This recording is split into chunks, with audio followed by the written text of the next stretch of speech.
3.5 वर्षाच्या लेकराच्या बाबतीत जो प्रकार किळसवाना त्या ठिकाणी घडला ही अतिशय दुर्दैवी घटना आहे। मला वाटतं आपल्या सगळ्यांनाच त्या वयाच्या मुली आहेत आणि अशा परिस्थितीमध्ये ही घटना घडल्याच्या नंतर जे पोलिसांनी प्रोॲक्टिव्हली करणं अपेक्षित होतं, ताबडतोब गुन्हा नोंद करून त्या ठिकाणी त्या आरोपीला त्या नराधमाला अटक करणं, ताबडतोब त्याच्यावर स्ट्रिक्ट ॲक्शन घेणं, मला वाटतं तशा प्रकारची ॲक्शन न घेता कुठल्याही प्रकारचा गुन्हा त्या ठिकाणी दाखल करून घेतला गेला नाही। मला वाटतं अशा पद्धतीनं पक्षीय राजकारणाच्या विचक्यात अडकून जर अशा गंभीर घटनेकडे आपण दुर्लक्ष करत असू तर याच्यापेक्षा दुर्दैवाची गोष्ट कुठलीही असू शकत नाही।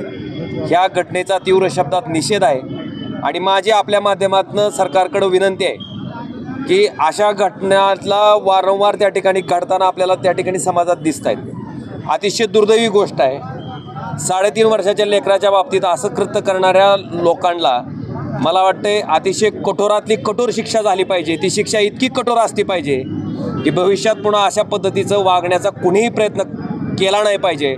अशा प्रकारची शिक्षेची तरतूद मला वाटते अशा आरोपींना असणं गरजेचं आहे आणि सरकार नावाच्या यंत्रणेनं कोणी कुठं का असना अशा नीच कृत्यामध्ये जर एखादा माणूस त्या ठिकाणी अडकला असेल, एखादी संस्था अडकली असेल, तर मला वाटतं तिथं त्यांचा पाठीराखापणा करण्यापेक्षा त्यांच्यावर स्ट्रिक्ट ॲक्शन घेऊन त्यांच्यावर कारवाई करणं अपेक्षित होतं, जे की त्या ठिकाणी केलं गेलं नाही। मग जनतेचा प्रक्षोभ झाला, लोक चिडली, कारण शेवटी माणसं सहन करायची एक मर्यादा असते आणि सहन करायची मर्यादा संपल्याच्या नंतर कोणीही त्या ठिकाणी ऐकत नसतंय। मला वाटतं ह्याच्यापासून शहाणपण घेऊन तरी तातडीनं अशा गुन्ह्यासाठी कठोरातली कठोर शिक्षेची तरतूद सरकारनं त्या ठिकाणी करावी। आणि आता तुम्ही म्हणताय आंदोलन पक्षानं प्रायोजित, आता ह्या कुठल्या पक्षाच्या आहेत? ह्या ज्या माझ्या भगिनी आता बाजूला उभ्या आहेत पक्षाच्या आहेत कुठल्या? मला वाटतं पक्षीय राजकारणापेक्षा माणसानं घटना काय घडली आहे, त्या घटनेचं गांभीर्य काय आहे, एक राजकर्ते म्हणून आपल्या राज्यामध्ये जर अशा प्रकारची घटना होत असेल तर मला वाटतं त्याच्याकडे लक्ष देऊन त्या गुन्हेगाराला कठोरातलं कठोर शासन करण्याच्या दृष्टीनं पावलं उचलायला पाहिजे।